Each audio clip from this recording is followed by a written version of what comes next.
because I can't see me. Oh, here we go. I see me now. I see me now. I see me now. I see me now. So, I feel like this should be positioned. I like this. Uh, I like this like this. So last week when I came live, what I did was I had YouTube on. I had my YouTube on my phone. No. I had my YouTube on my phone. Welcome to the SupaTeaPodcastShow, and I had my TikTok on my tablet. This week I have switched it because last week they said they couldn't really see me. Now I'm not sure about this angle. I did not do any test runs, and as you can see, I got a little bit of fuzz. You can't see it over there, but on my tablet right here. Hey, Tina. You know you are welcome to come in. Ooh, I like the name. Am I tripping? Happy vibes? Yes. I love it. I feel like that's new. I haven't been in these TikTok streets, and the YouTube I've kind of actually been on, but not TikTok since last week. I've been gone pretty much the whole week because I have school. I'm in school full time, and I'm loving it. I'm learning a lot, and so I have to dedicate a lot of my time to studying. Yes, a lot of my time goes to studying, but I still look to be of service from my overflow. So any bit I have to give, I'm here to share. Welcome in. So a lot of you guys don't know who I am. You may have seen my post. You may have seen me commenting on your post, but I just wanted to reintroduce myself to you. So I'm 42 years young. I had a tumultuous upbringing. Thank you for the hearts.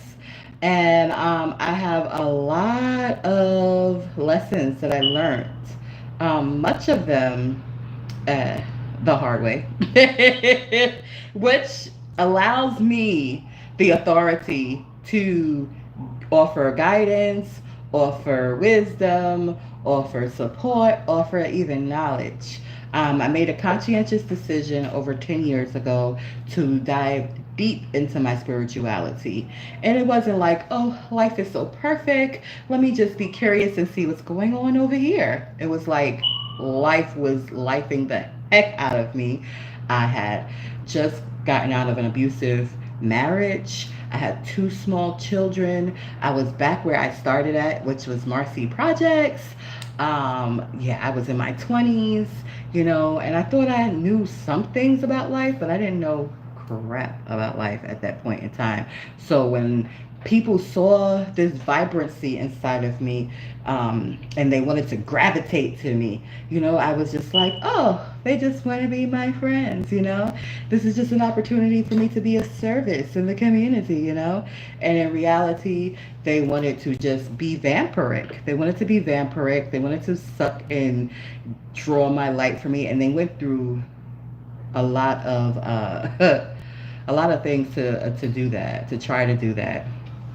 But only thing that happened as a result was me making the conscientious decision to go deep into spirituality, because that's what they were using. They were using esoteric things. They were part of different orders and organizations that practices esoteric magic. And listen, what I have learned over the years is that even though people may choose to do negativity with spiritual stuff, hey, doodle doodle boodle, doodle doodle boodle, doodle doodle boodle.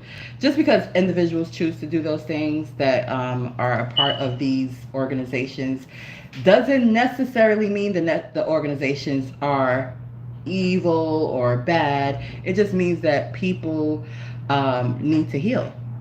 You need to heal before you are entrusted with certain knowledge. And I guess these organizations attempt to initiate people through different tests and make them prove that they're ready to be bestowed with these with the knowledge that they bestow upon them. But yeah,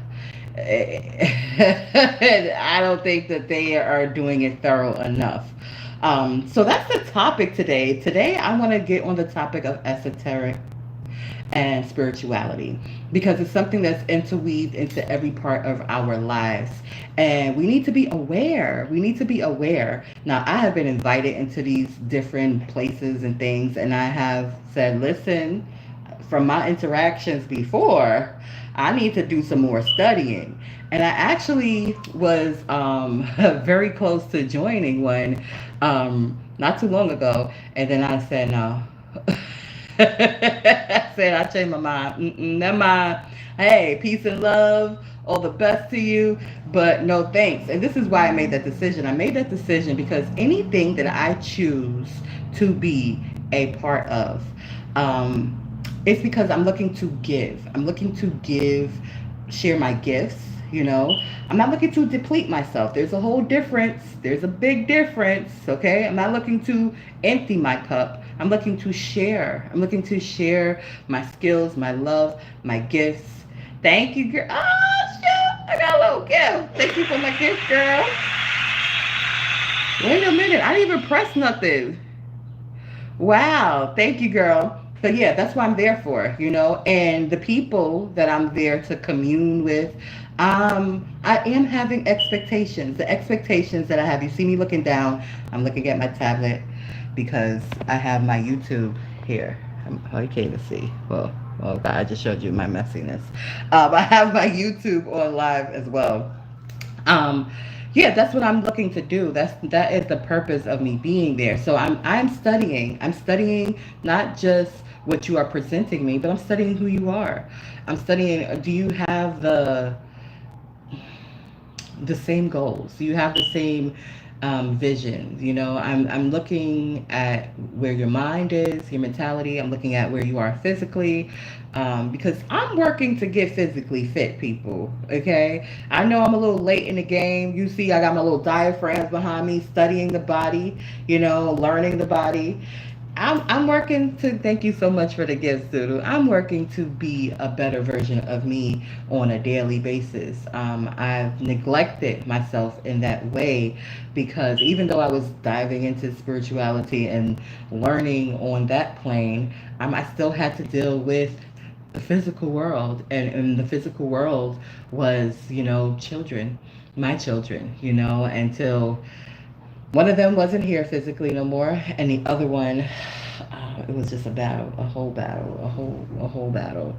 That I just recently, like when I say recently, I mean like 2 weeks ago, decided, okay, God, and I've made this decision before, like, oh, I surrender, and then they would come looking for my assistance as an adult, and I'd be like, okay, I guess this is what I'm supposed to do because they came looking for me, and now I realize, no, even if they come looking for me, I have to stay vigilant and stay focused on going forward because I have stopped what I was doing so many times to be of assistance in their adulthood, and it has just kept me stagnant. It has caused me pain physically, mentally, emotionally. It has kept me stuck economically certain ways, and I'm just like, I can't afford to be stuck anymore. I have to continue to develop myself into the best woman that I can possibly be, and then once I get there, I don't think that like it's gonna be like, oh, I'm there and now that's it. No, I'm gonna have to maintain that so that I am able to give and share my gifts. I have so many gifts, so many of them. And how can I share these gifts with the world if I'm stuck? It's impossible, right? So I have to be free. I have to be free. I have to be healed. I have to be whole. Welcome in, Bobby. Of course. Ooh, I'm not even going to try it. Welcome in, Bobby. I have to be free in order to be able to share. So anyway, this is not a monologue, it's a dialogue. I want to have a conversation with you all. So let's have a conversation. What's on your mind?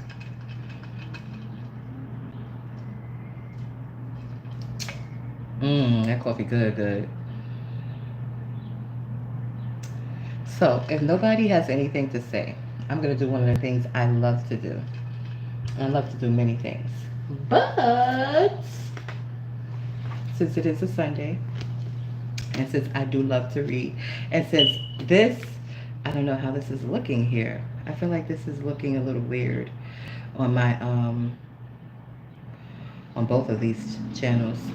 But since I am here at 3, as I said I would be, and since there's really not no deep conversation going on, what I'm going to do is go back into the seat of the soul, which is what I was doing.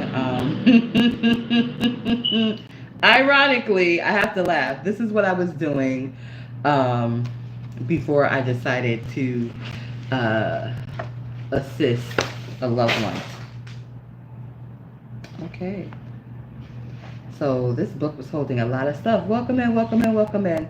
We're reading from Seat of the Soul. I'm trying to see. I had some things in here that was holding.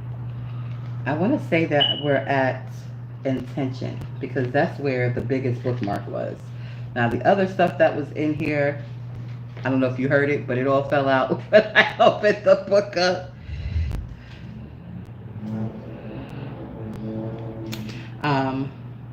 So I have some bending down to do, but not right this second. So I suppose I'm on chapter 7. I just don't feel like I remember being on chapter 7. I feel like I need to go into, I know I did 2. I know I did chapter 1. Hello, Eric. I know I did chapter 2.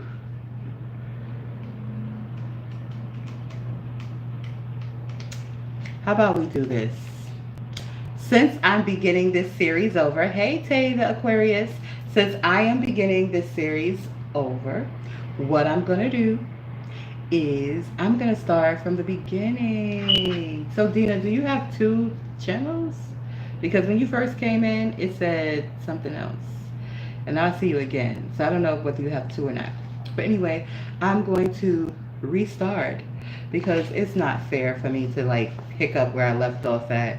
Even though I recorded it, and it is recorded, but it's recorded on YouTube. It's not recorded on my TikTok channel.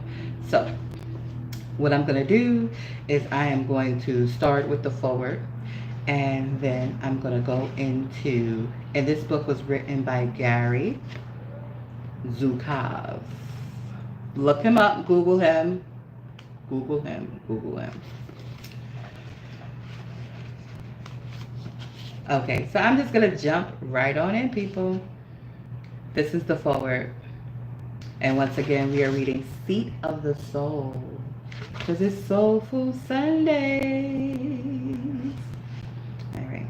During the years that I was writing the Dancing Wu-Wee Masters and after, I was drawn again and again to the writings of William James, Carl Jung, Benjamin Lee Whorf, Niels Bohr, and Albert Einstein. I returned to them repeatedly. I found in them something special, although it was not until later that I was able to understand that specialness. These fellow humans reached for something greater than they were able to express directly through their work. They saw more than they could express in the language of psychology or linguistics or physics, and they sought to share what they saw. It is what they sought to share through the medium of their work that drew me to them. They were mystics. That is my word. They would not use such a language, but they knew it. They feared that their careers might become contaminated by association with those who did not work within the scientific model, but in the depths of their own thoughts, they each saw much.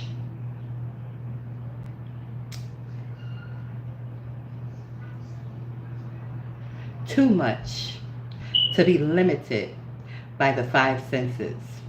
and they were not.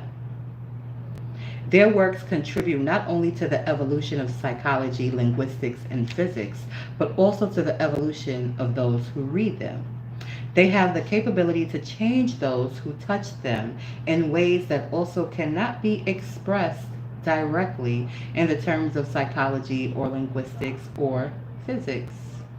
As I came to understand in retrospect the magnetic quality that these works held for me, I came to understand that what motivated these men were not earthly prizes or the respect of colleagues, but that they put their souls and minds on something and reached the extraordinary place where the mind could no longer produce data of the type that they wanted. And they were in the territory of inspiration, where their intuitions accelerated and they knew that there was something more than the realm of time and space and matter. Something more than physical life. They knew it. They could not necessarily articulate this clearly because they were not equipped to talk about such things, but they felt it and their writings reflected it. In other words, I came to understand that what motivated these men and many others was in fact something of great vision that comes from beyond the personality. Each of us is now being drawn in one way or another to that same great vision. It's more than a vision, it's an emerging force. It is the next step in our evolutionary journey. Humanity, the human species, is longing now to touch that force, to shed that which interferes with clear contact. Much of the difficulty in doing this lies in the fact that the vocabulary with which to address this new force, which is indeed the eternal force, is not yet born. In this moment and in this hour of human evolution, this proper vocabulary and means of addressing that which longs to transcend religiosity and spirituality and assume the position of authentic power is longing to be born. We need to give that which we as a species are now touching consciously for the first time a vocabulary that is not clouded, so that it can be identified clearly in the acts and judgment of the human race, so that it can be seen clearly and not through veils of mystery or mysticism, but simply as the authentic power that moves the force field of this earth of ours. I hope that this book will assist as a way of talking about what we are and what we are becoming. I have used the term five sensory and multisensory. Multisensory is not better than five sensory. It's simply more appropriate now. As one system of human experience winds down and another, more advanced system emerges, the older system may appear by comparison to be lacking, but from the perspective of the universe, the language of comparison is not the language of lesser and better, but of limitation and opportunity. The experiences of the multisensory human are less limited than the experiences of the five sensory human. They provide more opportunities for growth and development and more opportunities to avoid unnecessary difficulties. Who doesn't want to avoid unnecessary difficulties? Okay, I do. Some people like drama and stuff like that, but I don't. I like peace. I like peace. I like peace. I like peace and ease. Now, I'm not a stranger to hard work, but I have free will and I have a choice. Well, I'm going to choose peace, okay? That's it. That's it. They provide, more opportunities for growth and development and more opportunities to avoid unnecessary difficulties. I have contrasted the experiences of the five sensory human with the experiences of the multi-sensory human in each instant to make their differences as clear as possible. But this does not mean that the five sensory phase of our evolution, the phase from which we are emerging, is negative in comparison to the phase of our evolution that we are entering, the multisensory phase. It is simply that it is now no longer appropriate, just as there came a time when the use of candles became inappropriate because of electricity, but the advent of electricity did not make candle power negative. Who among us is an expert on the human experience?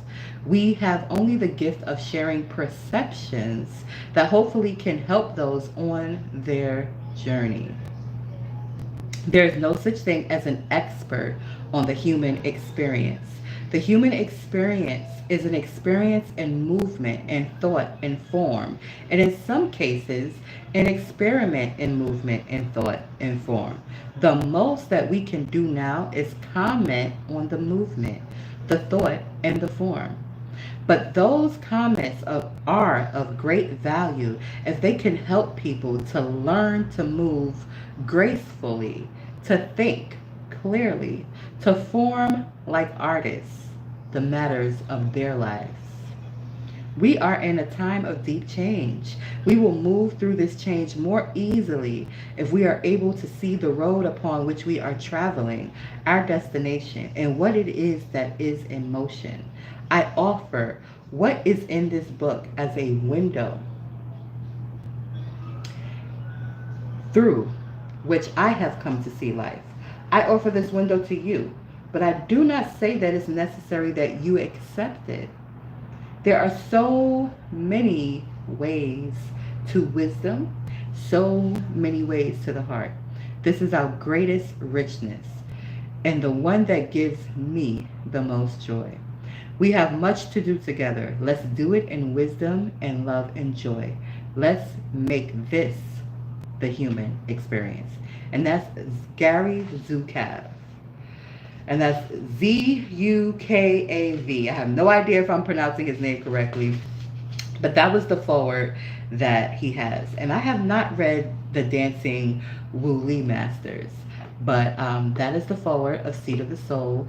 We're starting this series again, Soulful Sundays again.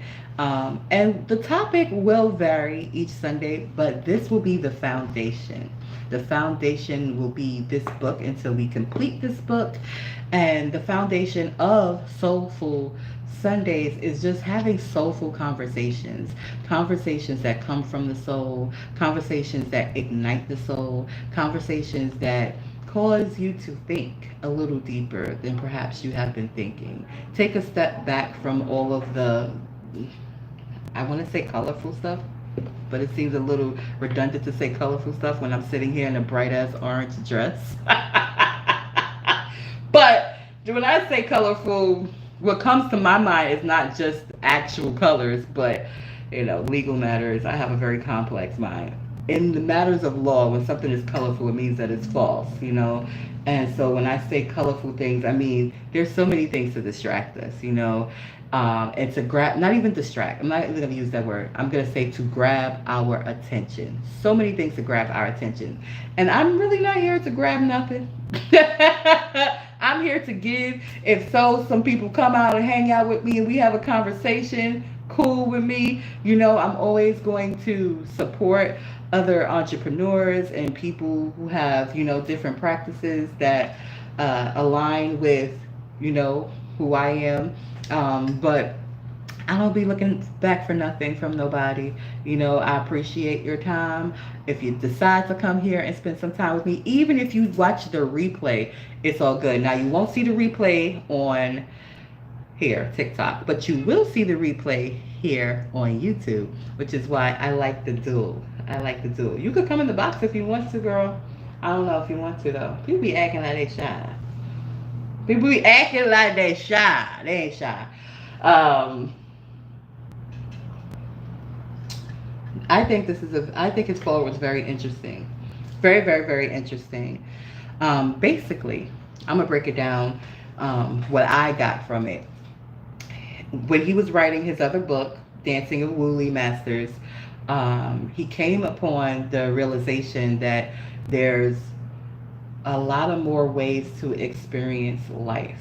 And he feels we should have the vocabulary to describe these different ways that we experience life. So, of course, you can experience life through smell, through touch, through taste, through sight, through sound, but those are the five senses, right? Taste, sight, touch, sound, what's the other one? Smell. Five senses, right? But there's other senses. There's other senses that you really can't explain outside of, ooh, I got a feeling, And you have to be able to recognize those feelings that you receive, And you have to be able to just really acknowledge the fact that we are evolving. I was going to say that there are things we can't explain. Yes, there's things we can't explain, but at the same time, we are evolving naturally. That's why there's so many chemicals. This is my opinion. That's why there's so many chemicals put into stuff, because big corporations want to keep us still spending, but we will keep spending. Even while we evolve, we will continue to spend. We just will spend differently. And smart big corporations realize that, and they change what they're selling us. But those who are stuck in a certain mindset, they want to just keep people in a certain way, but you really can't. We are not here to just be one way. We all have our different gifts. We all have our different abilities, and we should embrace those things, as scary as they seem. Because I was at one point in time very terrified, and I moved like a turtle. I moved like a turtle, period. But I moved like a turtle into my awareness and into my consciousness. But at this point, it's like so undeniable. It's an undeniable part of my life where I fully embrace it, and I'm still moving like a turtle, but I have an understanding of what's happening. Today is a perfect example. Today, I got up. Before I even got up, I looked at my phone. I had a text message. I had a text message from a relative. Not the relative you think, neither, girl. Because I told him don't text message me at all. He can't anyway, his phone off. But from my mother's sister, from my auntie. And my auntie is a part of an organization. We back to those organizations again. Again, I'm not saying these organizations are negative or positive. They're made up of people, and people choose to do what they want to do. Okay? But she's a part of an organization, and she really fervently wants me to be a part of this organization. And I don't have any interest in being a part of that organization. I love her dearly. She's my mother's sister. I've known her from a baby, not obviously, because some people don't know their family member from a baby. But I've known her, all of my years. I love her. I love her. I love her. I love her. I love her. So when she sent me this heartfelt message inviting me to come and commune with her today, I was about to go. Interestingly, though, as soon as I read that message, what I did was cry. Cry like a little big baby. Like a big baby girl. I just cried. Because I'm like, what I heard from that message was not come and do this and be like this. What I heard was, I'm here in your state. I miss you. I would love to see you. And that's what I heard. That's what I got from the message. That's what I heard from the message. I cried. I was like, oh, my auntie. I want to see my auntie. And one of my love languages, I don't know if this is love languages, but this is how I express love. I express love, words of affirmation, but also gifts. I like to, and the reason why, and it doesn't have to be an elaborate gift. Like, this is something, I'm going to keep it, by the way. But this is something that if I had like more than one of these, I would wipe it off. I would wrap it in some tissue paper, and I would stick it in It's not the cost of the gift that is significant to me when I'm giving. It's the fact that I'm giving something, because how I look at things when I receive things is like, I hold them sentimental to me. I hold them dear. I hold them sentimental. And when I see these things, I think about the person. And so that's my intention when I'm giving. So I do some ghetto stuff, like if I go to an event and there's a gift bag and the gift bag don't got no writing on it, I keep it. Cause I'ma use it.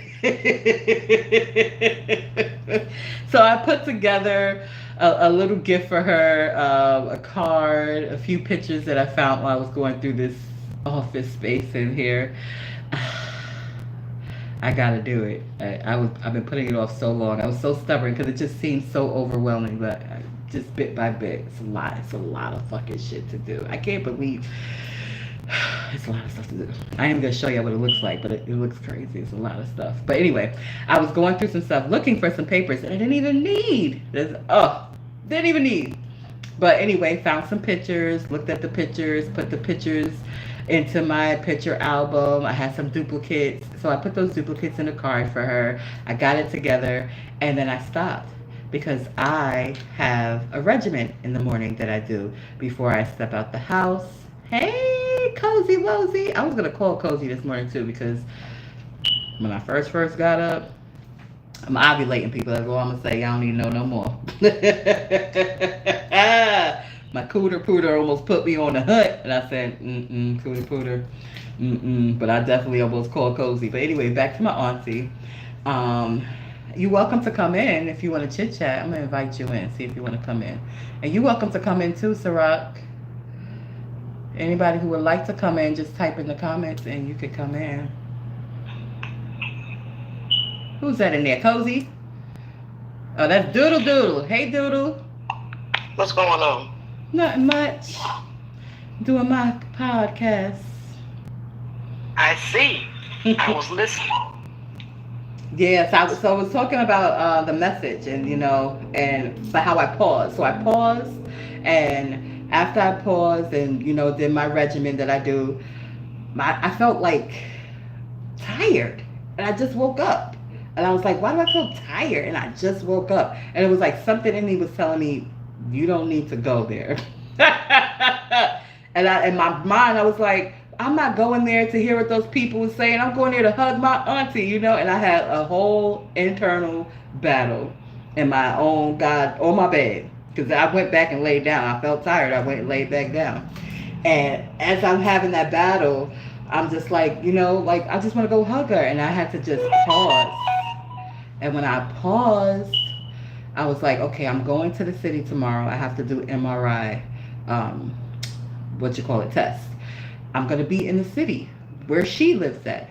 So why don't I just go see her when I'm already in the city? Instead of me putting on clothes, going outside today. I know I got homework to do. I know I got chores around the house to do. Like, there's stuff for me to do. I know this was scheduled at 3 o'clock.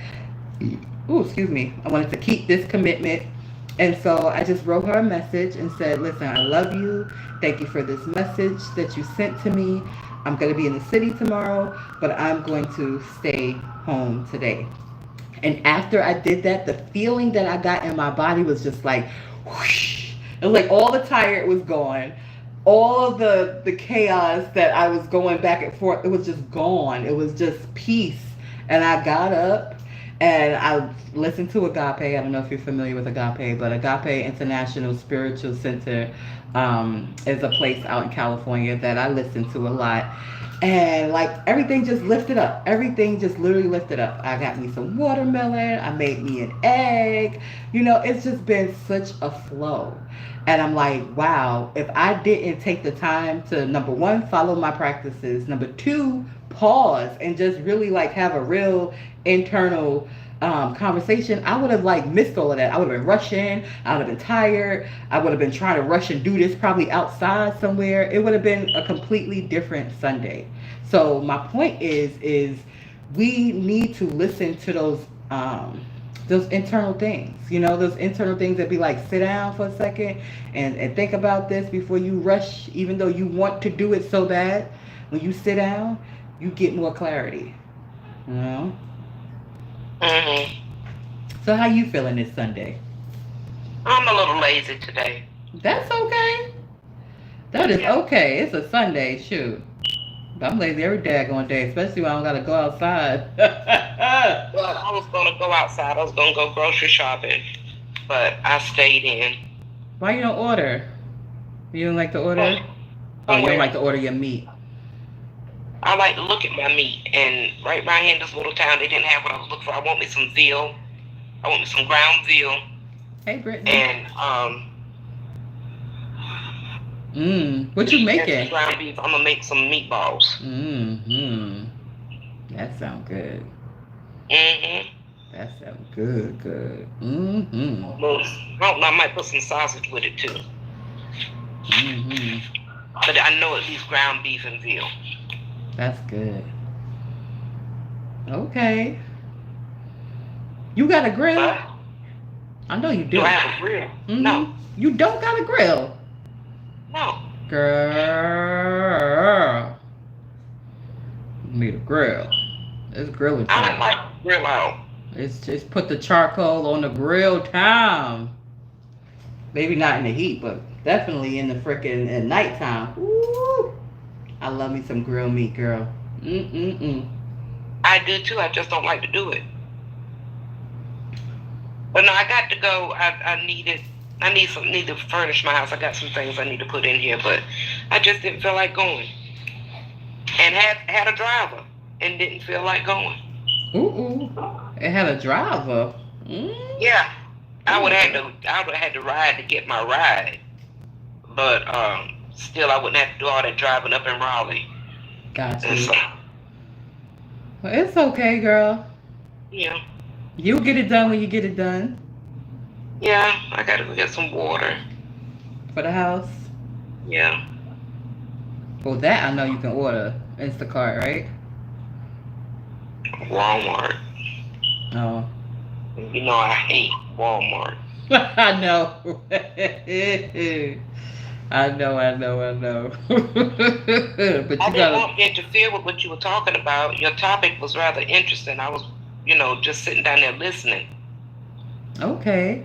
But you have any feedback? You've had any... On what you said about going to see your auntie, I have a little feedback. Okay. Maybe you just really didn't want to go. The excitement of seeing her was there, but to get there just wasn't there. So if you'll see her tomorrow, that'll be just the same with herself instead of in front of a group of people, because sometimes people get in front of other folk and act different. You're right about that. You are right about that. So pick your battles. Yes, ma'am. Yes, ma'am. Well, I definitely was not going for no battles at all. But her wording was really nice. Her wording. And I missed that. I missed what you were saying. You started buffering. I missed what you said about the message and all that stuff. You said that you woke up to a message from a family member and not who I thought. Then after that, you started buffering. Okay, yeah. She chose some very, very kind words, to use. It was very open. It was just her basically saying she was going to be in my state. She's going to be at the convention. She gave me the name of the topic of the talk. And she said it might be of interest. And what really touched me was the fact that she acknowledged the fact that we have different views.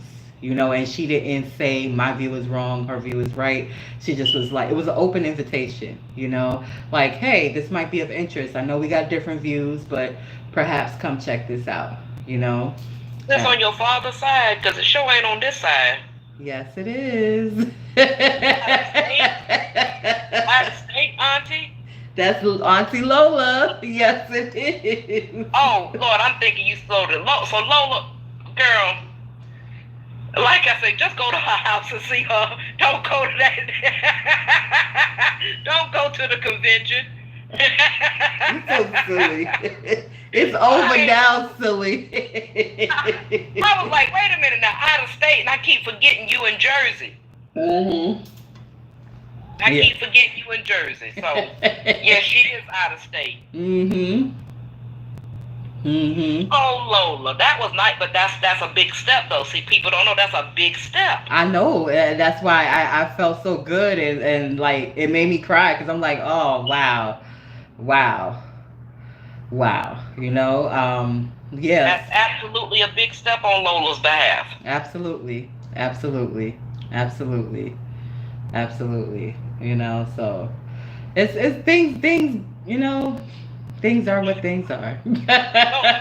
I thought it was. I know you didn't think it was Crazy Daisy. You know, I thought it was Crazy Daisy. She refuses. She's very highly still feeling away towards me. Because that's why I missed that part, because I'm like, oh, I hope it was Crazy Daisy that reached out. Because see, Crazy Daisy is still in that mindset of that's the only way things should be. And we had a disagreement. That's what I remember. I remember we had a disagreement. And we were just talking. Just like how I'm talking right now with you. And in the middle of the conversation of the disagreement, she was like, you're raising your voice at me. And I was like, I'm not raising my voice at you, you know. You are raising your voice at me. I said, no, I'm not raising my voice at you. And she was like, yes, you are raising your voice. I said, this is me raising my voice at you. It's a big difference. Okay. Well, on a serious note, you have to understand that, you know, she's called Crazy Daisy for a reason. Mental illness is real. I hear you, and you're right. You're right. It's just and we all know that when the battery goes dead, the government has put a camera up there in the fire detector, smoke detector. We know that. So maybe you were loud to her in all the other noise that she hears in her brain. You know, maybe at that moment the other noise was quiet and you were standing out and it was just bothering her. Just like I said about you really didn't want to go today. She really didn't want to hear what you had to say. I know. You're right, and that's a great perspective. You're right. And I didn't think about any of that stuff and even though I'm aware of it, it's like I'm not thinking of it when I'm talking to her. You know what I mean? Because it's new.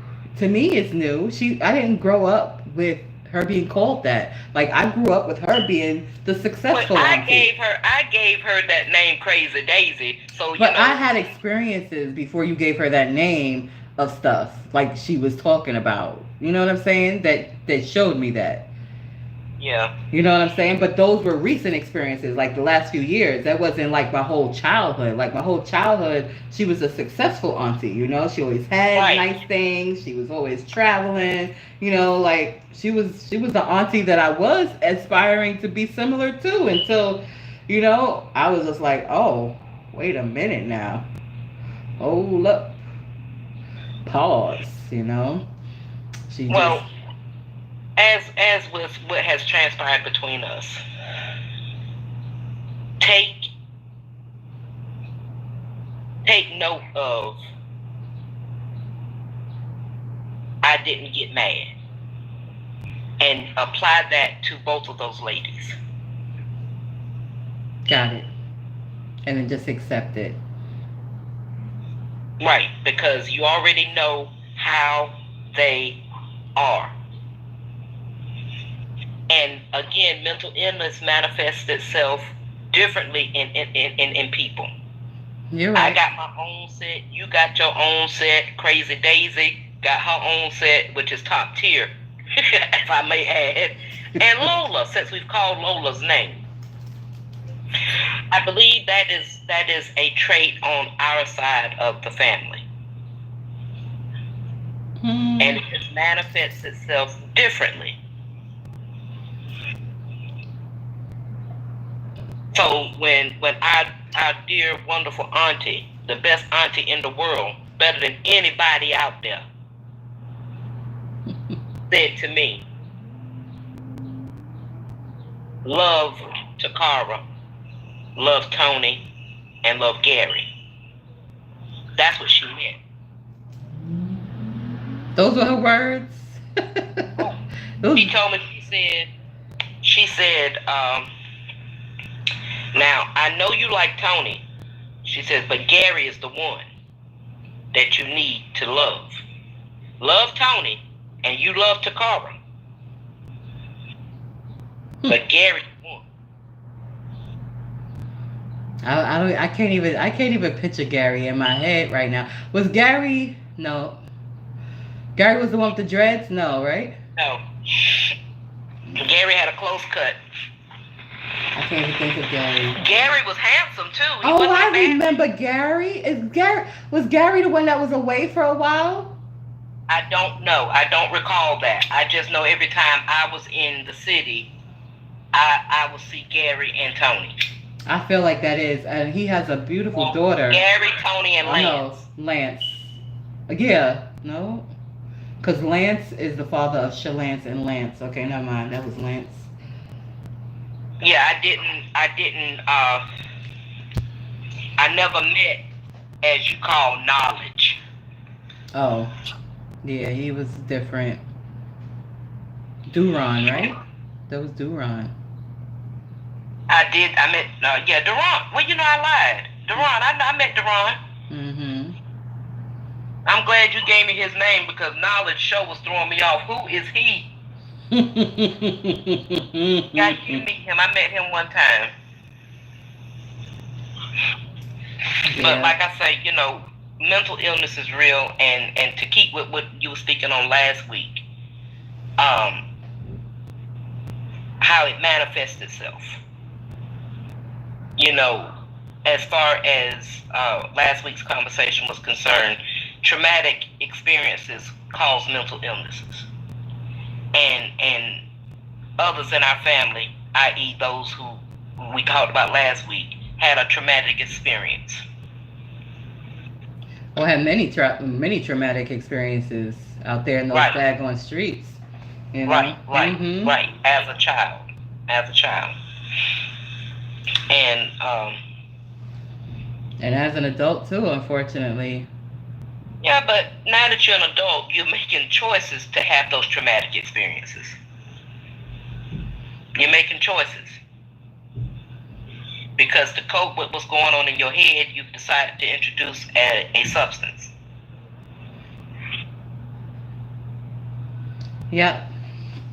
So the premise of this Soulful Sunday is that no matter where we come from, no matter what we have experienced, we all have the ability, and like you said, the choice to create a different life for ourselves, a different lifestyle for ourselves, a different life for ourselves. Like, we all have that ability.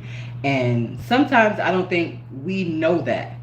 Sometimes we just get comfortable and feel like, okay, this is what it is. I'm just going to make the best of this, and that's it, and we don't aspire for more, or we do aspire for more and it doesn't happen, and we're like, well, I tried and it didn't happen, so I'm going to just make it do what it do, But for me personally, the gumpture just doesn't go anywhere, It's like, yeah, I'm moving slow, but I'm still climbing, and I'm going to continue to climb. And I'm grateful for everything I have right now, but I know this is not it. I know, like, there's more levels for me to master within myself and to master in life, and more for me to achieve, And I want to share my gifts, I'm like, I feel a real inner, what's the word I'm looking for? Inner drive to share my gifts, And I met a vocal coach last week, and I have a training with her this week coming up. I'm excited about it. I did share a bit. I don't know if you've seen it on Instagram, and just me, just in the house with some instrumentals. I saw it. Mm-hmm. And I'm just like, okay, like, this is something that was given, and I want to master it and see where it takes me, So That's where I am in life right now, and this podcast, I guess, is a platform that allows me to do that, allows me to have different type of conversations, um, and I appreciate having this platform. I see Brittany is here with us. Brittany was here with us last time. Brittany, you're welcome to come into the box if you want to. Welcome back. Let's see, where'd she go? Where'd she go? I see her there. Uh, let's see how Brittany's week has been.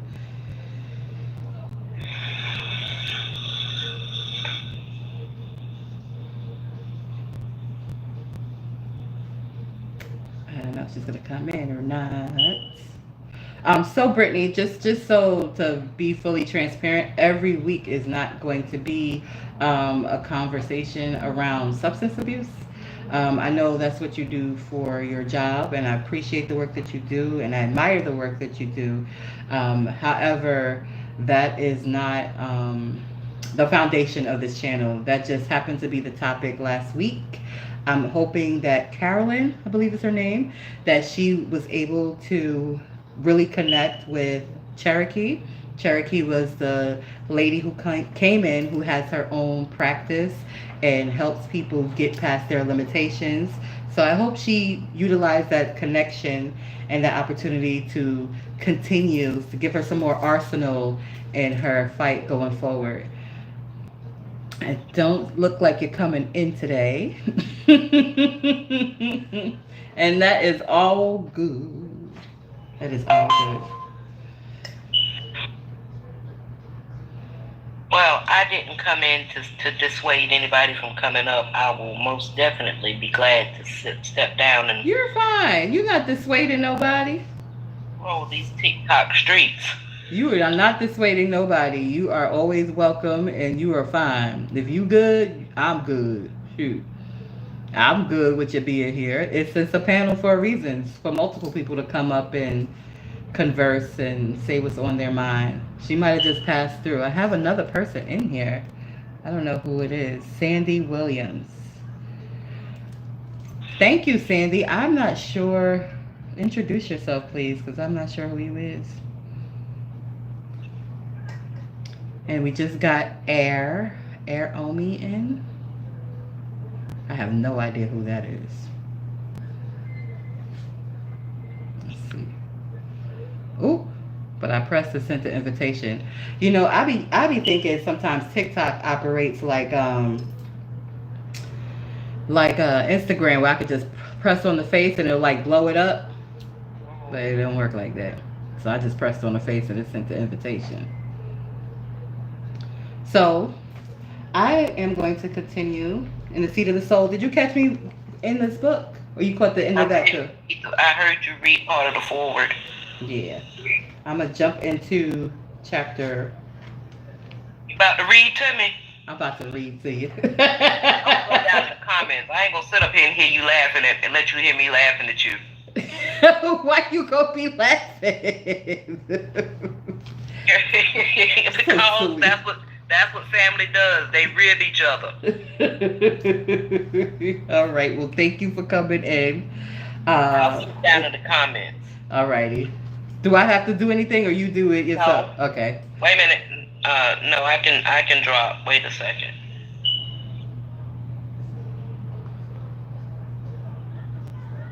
Alrighty. Okay, people. So I'm going to go back into the Seat of the Soul. And again, this is by Gary Zukav. And I know it looks backwards, so you're going to have to just Google him on your own. And I'm going to go back in. So I'm going into chapter 1, Evolution.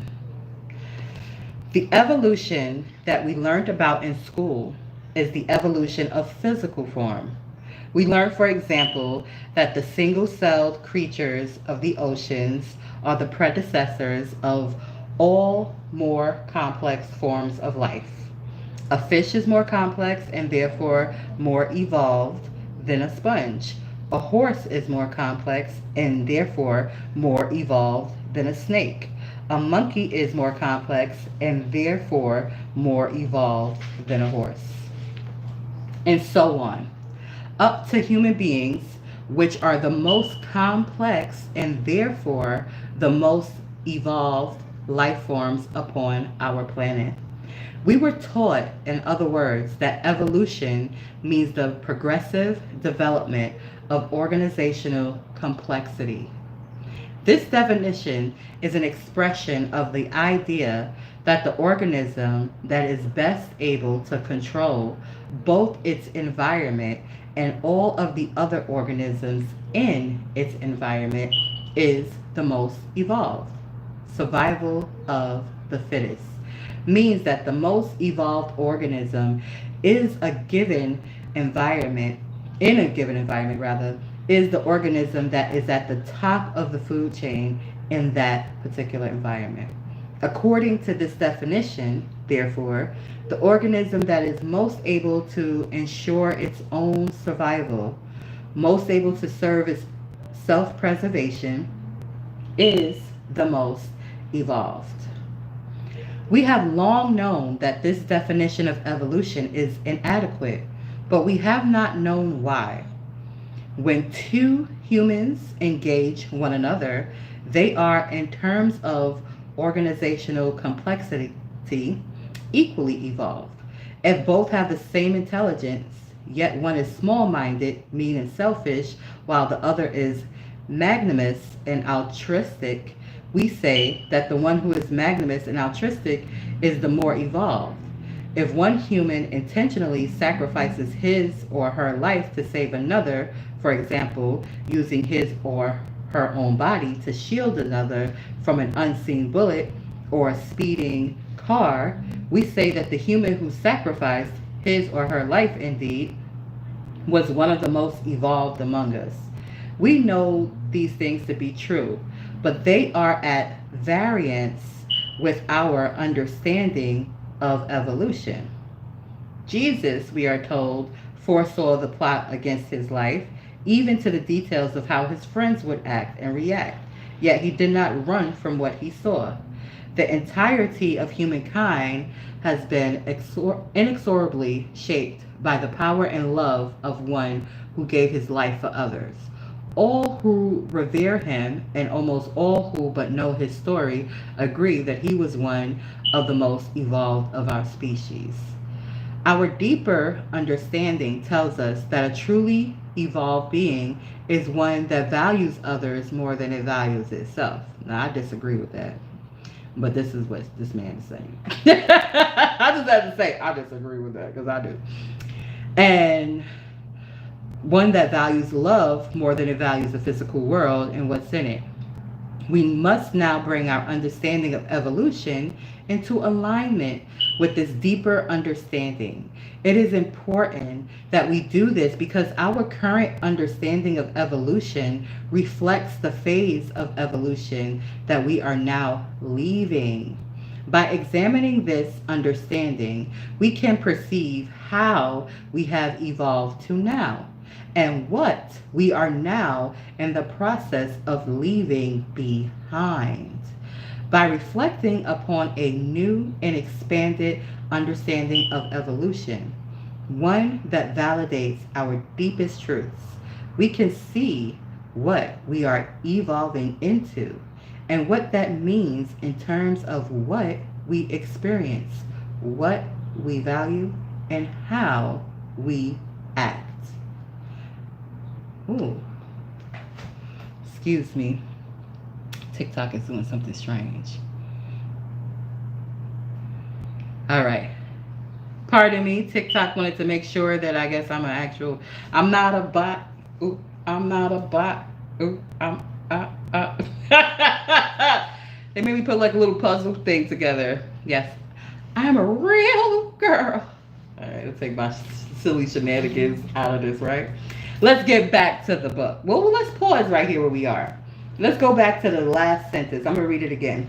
By reflecting upon a new and expanded understanding of evolution, one that validates our deepest truths, we can see what we are evolving into and what that means in terms of what we experience, what we value, and how we act.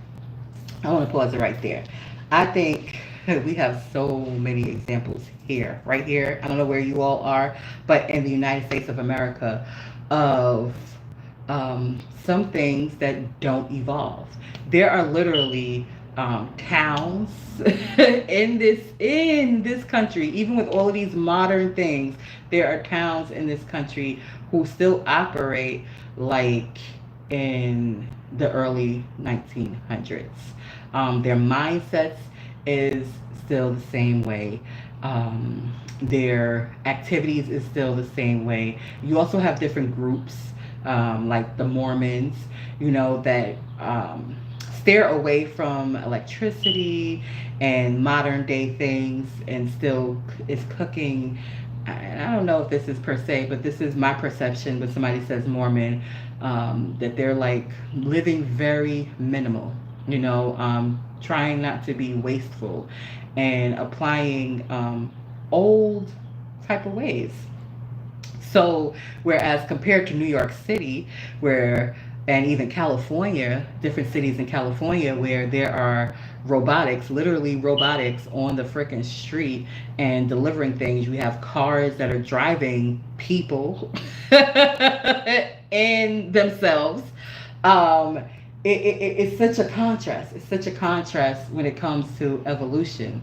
So, is everybody going to evolve at the same rate? No. Is everybody going to reach the same level? No. That doesn't mean that everybody doesn't have the capacity to. It just means that everybody is not going to do that. And there's so many different reasons of why that's not going to happen. But if you have the inner, what am I looking for? Desire is the word that came to me. If you have the inner desire to be better as you, like a better version of you, not to be like nobody else, but to just reach your fullest potential, then there's certain things you need to study and learn so that you can put into practice so that you can get there, so that you can recognize the obstacles and you could avoid those obstacles instead of not knowing that it's an obstacle, because many obstacles are not designed to look like obstacles. Many obstacles are designed to look entertaining and to look, like it's good for you, and it takes you're there, you're watching it, and you're like, okay, all right, and then you look back and you're like, wait a minute, I could have been doing this instead. I could have been doing that instead. Why did I just put so much of my time, my vital energy, my attention into this thing that's not supporting me and going forward? So again, we're going to continue to examine, but what we should examine most of all is ourselves. How are we feeling when we are engaging in different activities? How do we feel after we have engaged in certain activities? What is our goal? Are we meeting our goals? Have we reached our goals? Do we feel we can go further? Are we content with ourselves? Like when you're sitting with yourself, by yourself, and your phone ain't even on, are you happy? Do you feel good inside? Do you feel satisfied? Do you feel like you have done the best that you could do that day, that moment? It is that feeling of satisfaction something that you feel constantly? Because I feel like if you feel truly satisfied, and I can only speak from my own experience, when you feel truly satisfied with yourself constantly, that's what motivates me to do more and discover more. It's like, oh, okay, I did good, But there are some days, and especially with my legs, where I feel like, oh, I wish I could have done more, or I didn't do enough, But I have learned to change that internal dialogue, like change that, criticism of myself. It's one thing to say, I should have did this, I should have did that. That's almost saying like I didn't do what I should have done versus I did the best I could. It's a whole nother conversation. I did the best I could. I wouldn't have liked to do more, but I did the best I could, and I'm satisfied with doing the best I can. And that's just me. That's how my internal dialogue is. I had to thank you, Pretty Mocha. I had to reprogram. Thank you for joining the fan club. I had to reprogram my mind. I had to change my thought patterns, and it is constantly evolving. I have to do affirmations. I have to speak to myself in that loving, validating voice that I, at one point in my life journey, wanted to hear from others. Like, I had to become that for me. And it took a lot of time, and it's worth it. It's absolutely worth it. And I'm still learning, and I'm still evolving, and I'm still growing. And, that's why I'm here to share, because I want to encourage anybody who's watching this to do the same for themselves. How are you, Pretty Mocha? So we are reading on this Soulful Sunday from The Seat of the Soul, which is by Gary Zukav. And I know this probably looks backwards to you, so I don't even know why I raised it up. That's good. That's good. That's good. Where are you on the planet? Are you in the United States? Are you overseas somewhere? I know a lot of people got the heck up out of here that was able to. And I ain't even mad at them. I know sisters that are living their best life. Okay. In Ghana right now, and it ain't that hard of a task, especially if you have I ain't gonna get too deep into the subject, but if you have consistent income that's coming in, yeah, you can make it happen. You could get dual citizenship. The rent is ultra cheap. The cost of living is ultra reasonable and affordable. But I'm here, and I'm glad you're here too, and I'm glad to be here. Yeah. They're older though, I don't know what your age, because I can't really see you because you're like a little teeny tiny circle on my phone. But I'm in my 40s. This is somebody that's in their 60s. So I get it. They're like, yeah, I'm over it. I'm going to be at peace. And I ain't mad at them. Okay. 80s, 80 babies. Yeah, I feel at peace weirdly. And that's because even though I'm aware, I don't allow the outside noise to permeate my shield. I have a shield, up where, okay, I'm aware. But what can I do about it? If I'm not physically working in Congress, working as an assembly person, working in my local government, working in any type of governmental setting, what can I do about the current circumstances of our government? Yeah, so what am I going to stress myself about? Yeah, it makes no sense. And you get it.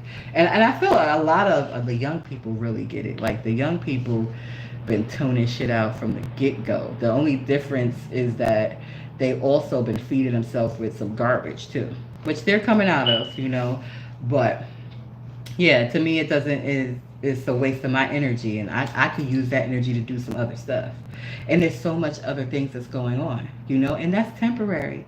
That ain't permanent. That ain't permanent. Mark my words. They are successfully, this time, impeaching homeboy. I don't even know why he went up in there. Because me personally, I had all that money. Shoot. I'd be sitting on an island somewhere. They would not be looking for me. After they convicted him, he's a convicted felon. So he had two choices, run and hide or become president. He decided he wants to become president. Yeah, I'm good. I'm good, because they're going to impeach him. Mark my words. They're going to impeach him. And we're going to see it. That part.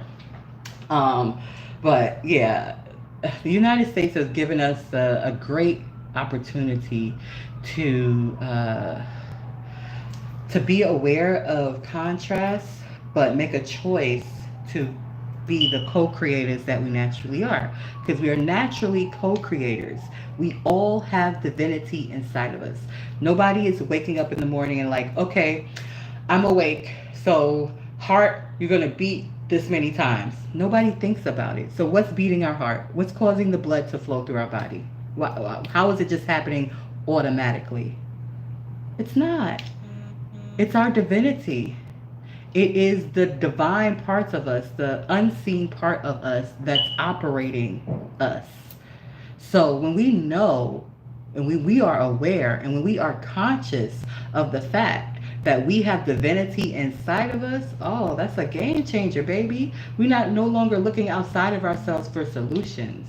We're going within, we're pausing, we're meditating, we're relaxing, we're being quiet.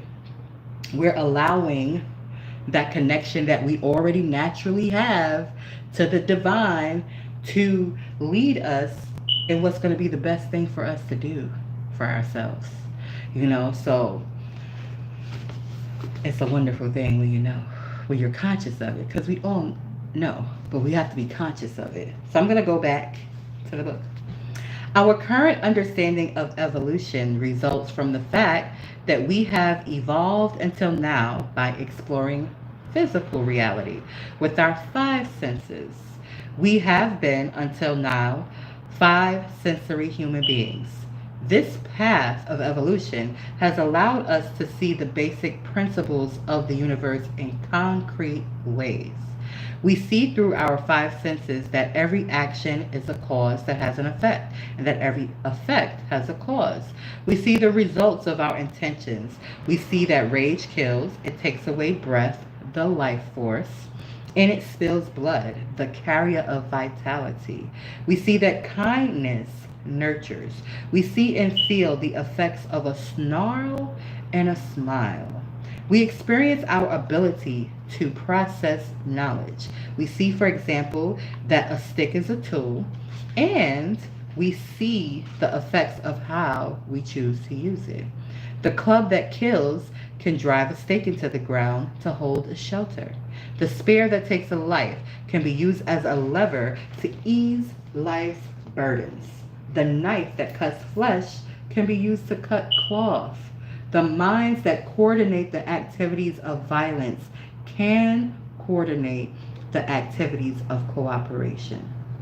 We see that when the activities of life are infused with reverence, they come alive with meaning and purpose. We see that when reverence is lacking from life's activities, the result is cruelty, violence, loneliness. The physical arena is a magnificent learning environment.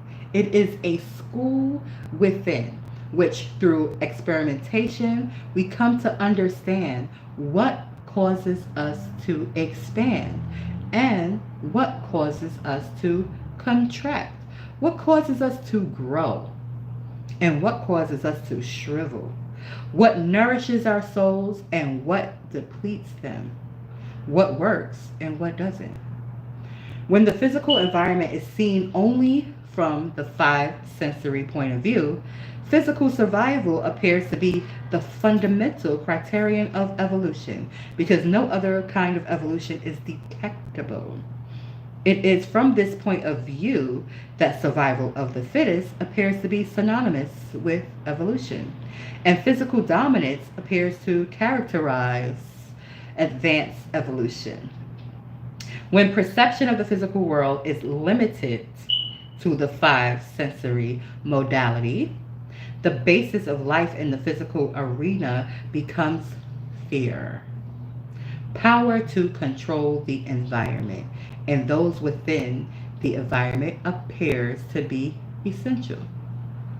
The need for physical dominance produces a type of competition that affects every aspect of our lives.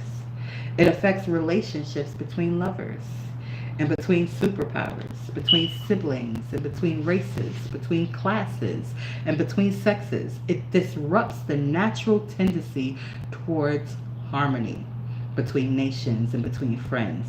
The same energy that sent warships to the Persian Gulf sent soldiers to Vietnam and crusaders to Palestine.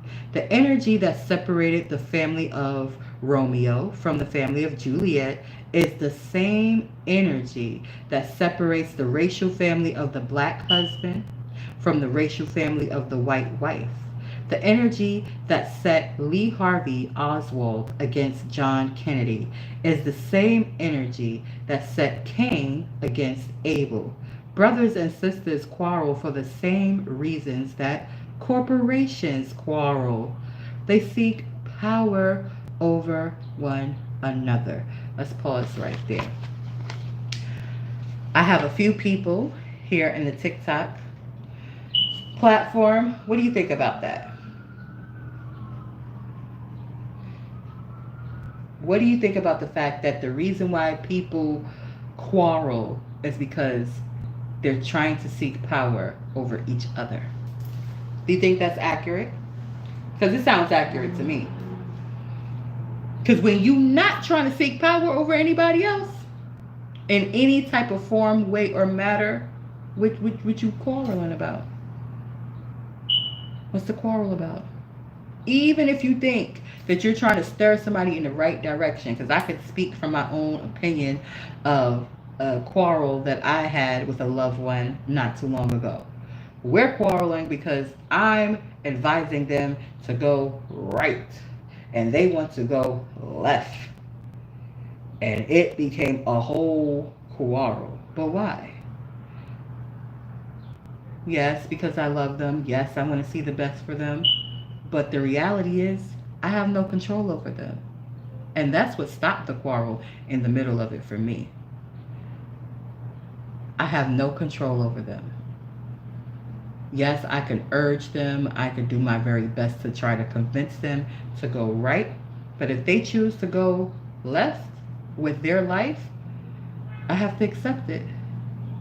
And it may not be an easy pill to swallow, but it's the truth. Naturally, adults are supposed to have power over themselves. Over themselves. And that is a fundamental truth that once we all recognize that, no matter what seat we sit in, no matter the housewife from the CEO of a major corporation, once we realize, listen, these adults that I interact with have power over themselves. So I'm not going to approach them in a way to dominate them. But I'm going to approach them in a way where we can reach the goal cooperatively. I will hold everything. This is what's happening behind the scenes. That's the part of the news that they not broadcasted. It is happening right now. I'm going to go back into the book. We're going to finish up chapter 1 before we end this episode. The power to control the environment and those within it is power over what can be felt, smelled, tasted, heard, or seen. This type of power is external power. External power can be acquired or lost, as in the stock market or an election. It can be bought or stolen, transferred or inherited. Ooh, excuse me. That was a good old burp. It is thought of as something that can be gotten from someone else or somewhere else. One person's gain of external power is perceived as another person's loss. The result of seeing power as external is violence and destruction. All of our institutions, social, economic, political, reflect our understanding of power as external. Families, like cultures, are patriarchal or matriarchal. One person wears the pants. Children learn this early, and it shapes their lives. Police departments, like military, are produced by the perception of power as being external. Badge, boots, rank, radio, uniform, weapons, and armor are symbols of fear. Those who wear them are fearful. They fear to engage in the world without, hey Lisa, defenses. Those who encounter these symbols are fearful. They fear the power that these symbols represent, or they fear those whom they expect their power to contain, or they fear both. The police and the military, like patriarchal and matriarchal families and cultures, are not origins of the perception of power as external. They are reflections of the way that we, as a species and as individuals, have come to view power. The perception of power as external has shaped our economics. The ability to control economies within communities, within nations, and the ability to control the transnational economy of the world is concentrated in the hands of a few people. To protect workers from these people, we have created unions. To protect consumers, we have created bureaucracies in government. To protect the poor, we have created welfare systems.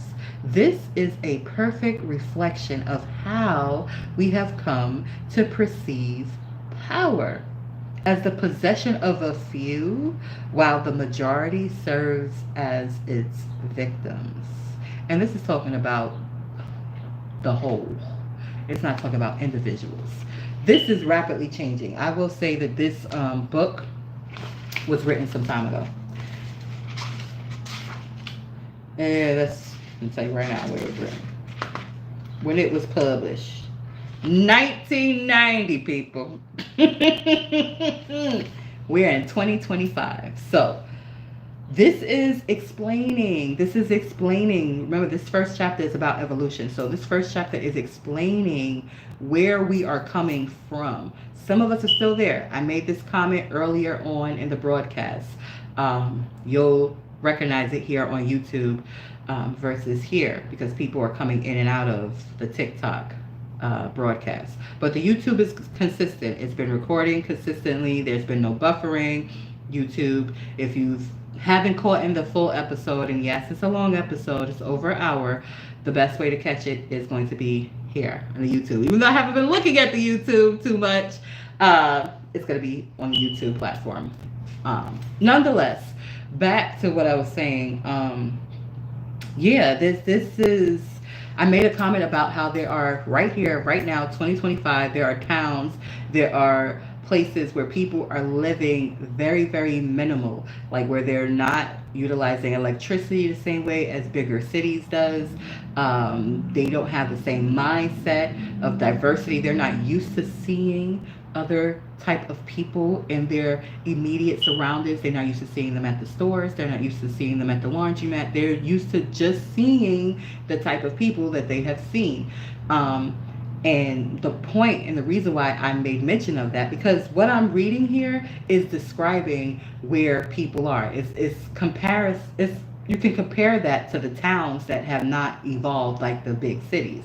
There's just people who are just stuck with thinking power is external, stuck in the midst of fear. So they do all these things to protect themselves because they believe power is coming from the outside. They're not recognizing the internal power.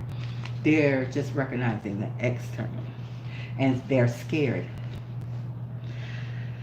I'm going to continue. The perception of power as external. Okay, we read this part already. I'm going to read it again, though, because it's important. It's important to see where we are coming from, because we need to get beyond this. Whoever's still here, I encourage you to go beyond this. I'm going to read this last paragraph that I just read again. The perception of power as external has shaped our economics. The ability to control economies within communities, within nations, and the ability to control the transnational economy of the world is concentrated in the hands of a few people. To protect workers from these people, we have created unions. To protect consumers, we have created bureaucracies and governments. To protect the poor, we have created welfare systems. This is a perfect reflection of how we have come to perceive power as the possession of a few, while the majority serve as its victims. Now, this has changed because we have way more millionaires now than ever before. Now, they may not be doing lives, or they may be doing lives. They may not even have a freaking social media account unless it is serving their business prospects and goals. Because you can utilize these devices to accumulate a lot of money. Digital marketing. Now we have digital products. There are people that are very, very, very, very, very wealthy. So wealth is no longer concentrated to just a few anymore. But imagine, just imagine, I'm just going to throw this thought out there just to plant a seed. Imagine if everybody, as wealthy as they wanted to be responsibly, was it. Do you think our world would be different? Do you think our crime rates would lower? Food for thought. Let's get back to the book. Money. Money is a symbol of external power. And in my perspective, outside of the book's perspective, money is a tool. It is a neutral tool. It depends on whose is in the hands of how it's going to be used. Similar to how there was made reference to a bat. A bat could be used to strike somebody in the daggone head, or it could be used to serve a ball across the field. It depends on who's holding it. So it depends on where the money is. That depends on how the money is used. But I'm going to go back to the book. That's just my personal, 2 cents. Because we are on the SupaTea podcast channel, right? Okay. We there. Thank you for tuning in too, by the way. Money. Money is a symbol of external power. Those who have the most money have the most ability to control their environment and those within it, while those who have the least money have the least ability to control their environment and those within it. Money is acquired, lost, stolen, inherited, and fought for. Education, social status, fame, and things that are owned. If we derive a sense of increased security from them, are symbols of external power. Anything we fear to lose, a home, a car, an attractive body, an agile mind, a deep belief, is a symbol of external power. What we fear is an increase in our vulnerability. This results from seeing power as external. When power is seen as external, the hierarchies of our social, economic, and political structures, as well as the hierarchies of the universe, appear as indicators of who has power and who doesn't. Those at the top appear to have the most power and therefore to be the most valuable and least vulnerable. But their hearts can stop too. I'm throwing some more 2 cents in. From this perception, the general is more valuable than the private. The executive is more valuable than the chauffeur. The doctor is more valuable than the receptionist. The parent is more valuable than the child, and the divine is more valuable than the worshiper. We fear to transgress our parents, our bosses, and our God. All perceptions of lesser and greater personal value result from the perception of power as external. Competition for external power lies at the heart of all violence.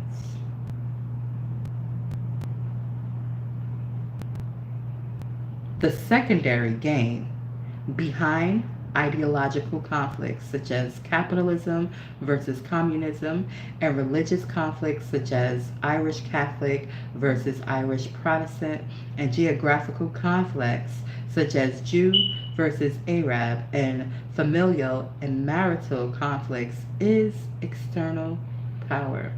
The perception of power as external splinters the psyche, whether it is the psyche of the individual, the community, the nation, or the world.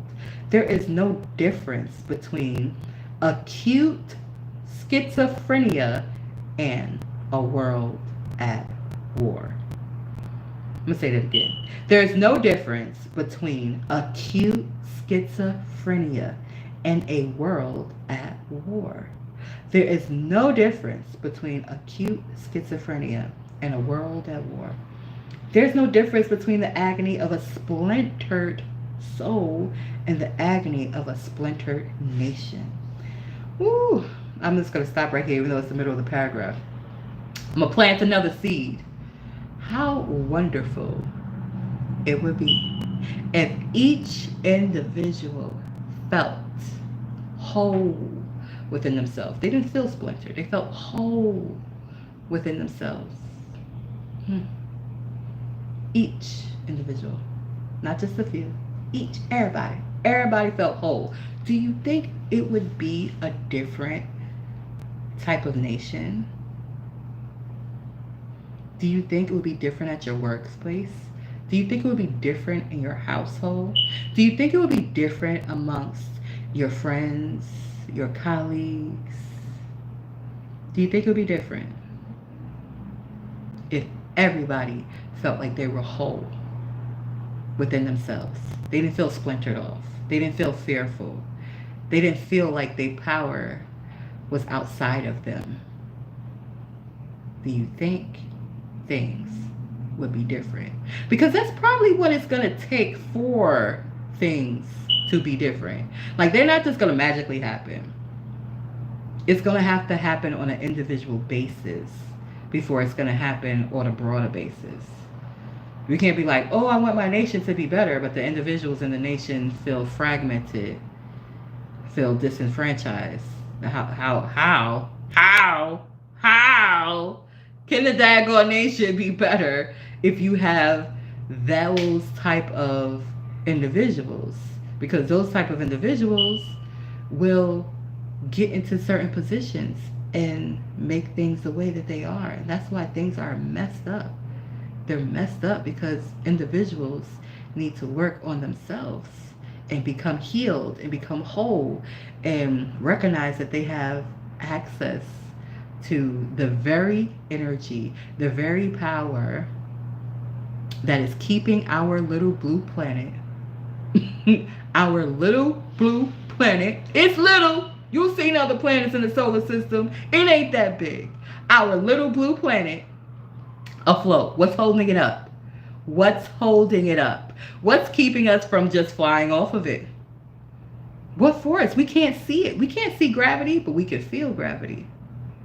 We can't see that force that keeps our planet from crashing into other planets, but we can feel our security when we walking. We get up and we walking, taking step by step. So that power, I choose to call it divinity. You can call it whatever you want to call it. You can call it God, you can call it Allah, you can call it Jehovah, whatever you want to call that power, you have the opportunity to call it whatever you want to call it. I choose to call it divinity. It's not just outside of us. It's also inside of us. It's inside of us. It's inside of us. Remember, we're not thinking about beating our heart. We're not thinking about our blood rushing through our veins. We're not thinking about each organ and the operation of it unless we're a goddamn doctor. And even the doctors ain't thinking about that all the goddamn time. So we recognize, we have evidence, whether we recognize it or not, we have evidence that there is a force. And we have evidence that that force is inside of us, each of us. I'm going to continue reading now. When a husband and a wife compete for power, they engage the same dynamic that humans of one race do when they fear humans of another race. From these dynamics, we have formed our present understanding of evolution as a process of ever increasing ability to dominate the environment and each other. This definition reflects the limitations of perceiving the physical world with only five senses. It reflects the competition for external power that is generated by fear. After millennia of brutality to one another, individual to individual, group to group, it is now clear that the insecurity which underlies the perception of power as external cannot be healed by the accumulation of external power. As external brings only pain, violence, and destruction. This is how we have evolved until now. This is what we are leaving behind. Our deeper understanding leads us to another kind of power. The power that loves life in every form that it appears. A power that does not judge what it encounters. A power that perceives meaningfulness and purpose in the smallest details upon the earth. This is authentic power. When we align our thoughts, emotions, and actions with the highest part of ourselves, we are filled with enthusiasm, purpose, meaning. Life is rich and full. I can attest to it. I can attest to it. I can attest to it. And it has been publicized, okay? My revolution has been publicized. Go on to, first, look at these. Look at the pictures through here when you get a chance. Let's look at them. And thank you for hanging out with me, young lady. I can't see you, but thank you for hanging out with me. But for real, like it has been different stages. I have not had the I've not had huge monetary anything, but you'll see the progression. You'll see the progression in what I share here. You know, some posts I was sitting. Looking over a building. I was a security guard for many, many years. You'll see the evolution of me, and it's not because of things outside of me. It's because I started looking within, and I started applying, and I started reprogramming. And as I started reprogramming, I had some challenges along the way. Okay, I had definitely had some challenges along the way. Faced evictions, faced homeless shelters, like all of that. And if you just look at me, you would never assume that. You'd be like, oh, she got it going on. And it was like, no, I'm just reflecting what's inside. I'm reflecting what I'm discovering that's inside. What you think you see because you see things, like, no. This is just me. These things now that I have, I didn't go hard for these things. I didn't go hard. I'm just literally applying the things that I have learned about life, and I'm still learning. Every day I'm learning, okay? I'm learning it a whole different, because a lot of things that I learned before, I wouldn't say that I was isolated, but I didn't have to deal with a lot of people. Like, I purposely picked security shifts where, hey, I purposely picked security shifts where I was working overnight, where I didn't interact with nobody. I just saw a few people that was coming in when I was leaving. I saw my relief. That was it. But now I have a whole different type of lifestyle where I interact with so many different people on a day-to-day basis. But I love it. What I love about it is because I know me, even though I'm still discovering me, even though I'm still evolving, I know me. So I bring me and I be me, and somehow, some way, I feel, just from my observation, is that it reminds people of who they are. So people behave differently when I'm around. It is not because they are trying to impress me. It is because something energetically sparks. It's like it's an authenticity, where they don't feel like they have to be rigid, and they don't feel like they have to be conformed to the norm, but they feel like they have some flexibility to be their true selves, and they show it, and I see it, and I interact with it, and I love it. I love all about it. I love all of it. I love all of it. I love all of it. Now, sometimes some people express things that they don't want people to see, but that ain't got shit to do with me. That's their business. You know what I'm saying? Like, work on you. Let me get back to this book. Where was we? Oh. This is how we have evolved into now, and this is what we're leaving behind. Let's go forward. If you're just coming in, I'm reading from The Seed of the Soul by Gary Zukav, and I'm going to continue. I'm in the first chapter, reading about evolution. Authentic power. Wait. Our deeper understanding. Okay, I got past that part. Leads us another power. Okay. Authentic power has its roots in the deepest source of our being. Authentic power cannot be bought, cannot be inherited, or hoarded. An authentically empowered person is incapable of making anyone or anything a victim.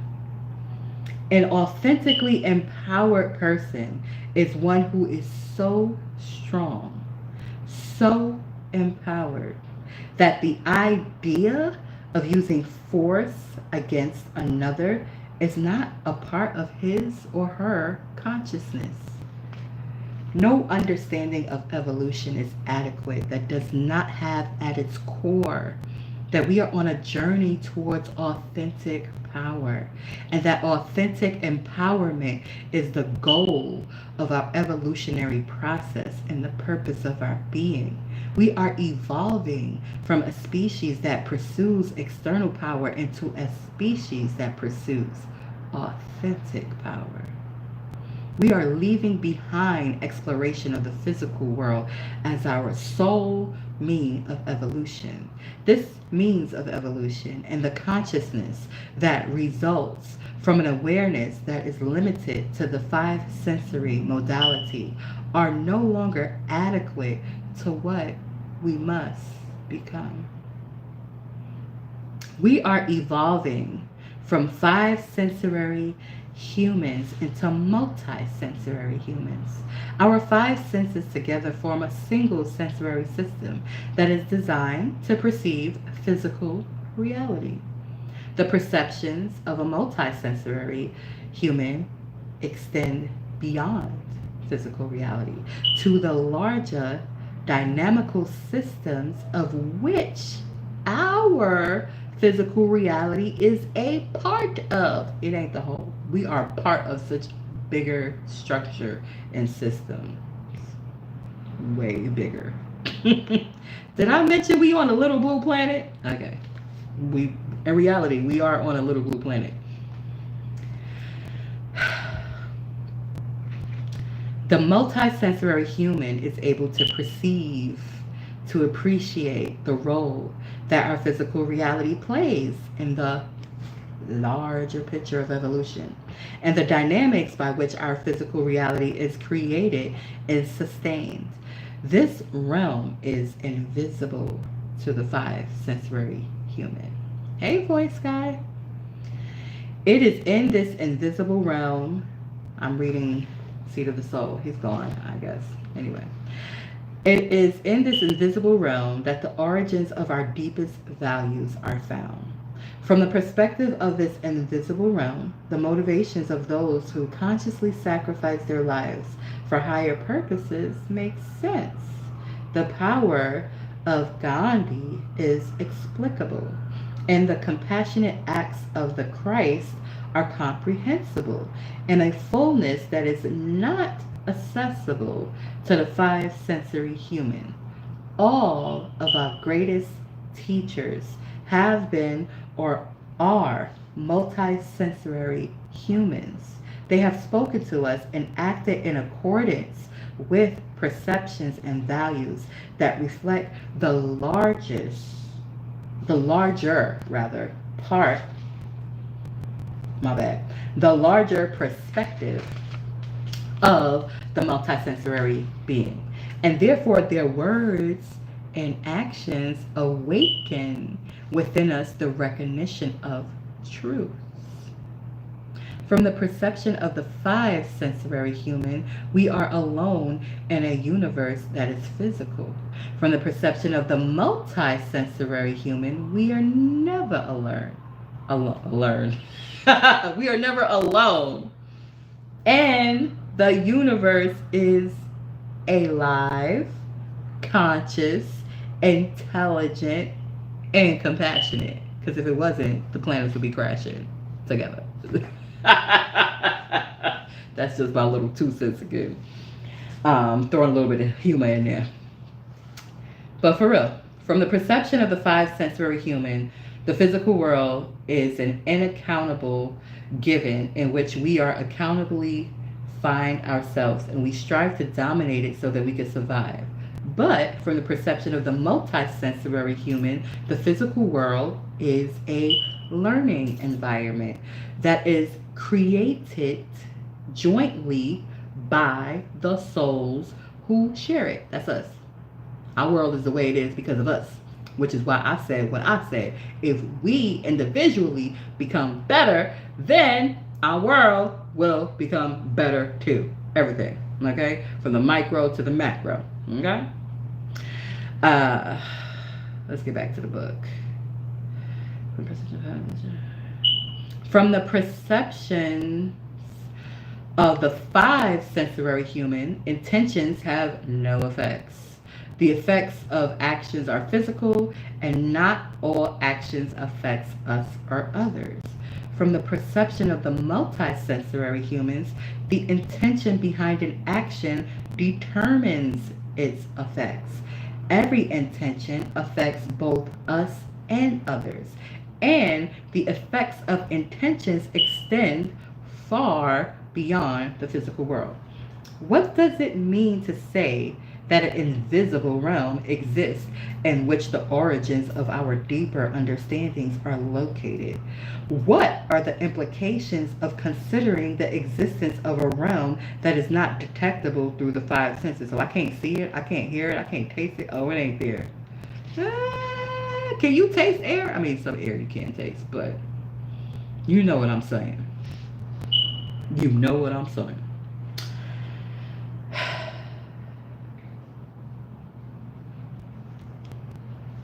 Because it can be known, explored, and understood by other human faculties. When a question is asked that cannot be answered within the common frame of reference, it can be classified as nonsensical, or it can be dismissed as a question that is not appropriate, or the person who is asking the question can expand his or her consciousness to encompass a frame of reference from which the question can be answered. The first two options are the easy way out of a confrontation with a question that appears to be nonsensical or inappropriate. But the seeker, the true scientist, will allow himself or herself to expand into a frame of reference from which the answers that he or she is seeking can be understood. We as a species have been asking the question, is there a God? Is there a divine intelligence? Is it? And is there a purpose to life? For as long as we have been able to articulate these questions, the time has now come for us to expand into a frame of reference that allows these questions to be answered. The larger frame of reference of the multisensory human allows an understanding of the experientially meaningful distinction between the personality and the soul. Your personality is that part of you that was born into. lives within and will die within time. To be a human and to have a personality are the same thing. Your personality, like your body, is the vehicle of your evolution. The decisions that you make and the actions that you take upon the earth are the means by which you evolve. At each moment, you choose the intentions that will shape your experiences and those things upon which you will focus your attention. These choices affect your evolutionary process. This is so for each person. If you choose unconsciously, you evolve unconsciously. If you choose consciously, you evolve consciously. The fearful and violent emotions that have come to characterize human existence can be experienced only by the personality. Only the personality can feel anger, fear, hatred, vengeance, sorrow, shame, regret, indifference, frustration, cynicism, and loneliness. Only the personality can judge, manipulate, and exploit. Only the personality can pursue external power. The personality can also be loving, compassionate, and wise in its relations with others. But love, compassion, and wisdom do not come from the personality. They are experiences of the soul. Your soul is that part of you that is immortal. Every person has a soul, but a personality that is limited in its perception to the five senses is not aware of its soul, and therefore cannot recognize the influences of its soul, and therefore cannot recognize the influences of its soul. As a personality becomes multisensory, its intuitions, its hunches, and subtle feelings become important to it. It senses things about itself, other people, and the situations in which it finds itself that it cannot justify on the basis of the information that its five senses can provide. It comes to recognize intentions and to respond to them rather than to the actions and the words that it encounters. It can recognize, for example, a warm heart beneath a harsh and angry manner, and a cold heart beneath polished and pleasing words. When a multisensory personality looks inside itself, it finds a multitude of different currents.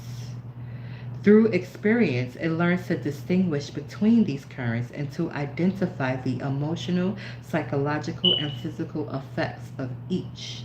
It learns, for example, which current produces anger, divisive thoughts, and destructive actions. Which currents produce love, healing thoughts, and constructive actions. In time, it learns to value and to identify with those currents that generate creativity, healing, and love, and to challenge and release those currents that create negativity, disharmony, and violence. In this way, a personality comes to experience the energy of its soul. Your soul is not a passive or theoretical entity that occupies a space in the vicinity of your chest cavity. It is a positive, purposeful force at the core of your being. It is that part of you that understands the impersonal nature of the energy dynamics in which you are involved, that loves without restriction and accepts without judgment. If you desire to know your soul, the first step is to recognize you have one. The next step is to allow yourself to consider, if I have a soul, what is my soul? What does my soul want? What is the relationship between my soul and me? Me meaning my personality. How does my soul affect my life? When the energy of the soul is recognized, acknowledged, and valued, it begins to infuse the life of the personality. When the personality comes fully to serve the energy of its soul, this is authentic. This is the goal of the evolutionary process in which we are involved and the reason of our being. Every experience that you have and will have upon the earth encourages the alignment of your personality and your soul. Every circumstance and situation gives you the opportunity to choose this path, to allow your soul to shine through you, to bring into the physical world through you its unending and unfathomable reverence for and love of life. This is a book about authentic empowerment, the alignment of the personality with the soul. What that involves, how it happens, and what it creates. To understand these things requires an understanding of things that appear unusual to the five senses. But they become natural once you understand evolution. The five sensory perception is a journey leading to multi-sensory perception, and that you were not always meant to be five sensory. And that is the end of chapter 1, people. It has been a pleasure. I see somebody has just jumped in.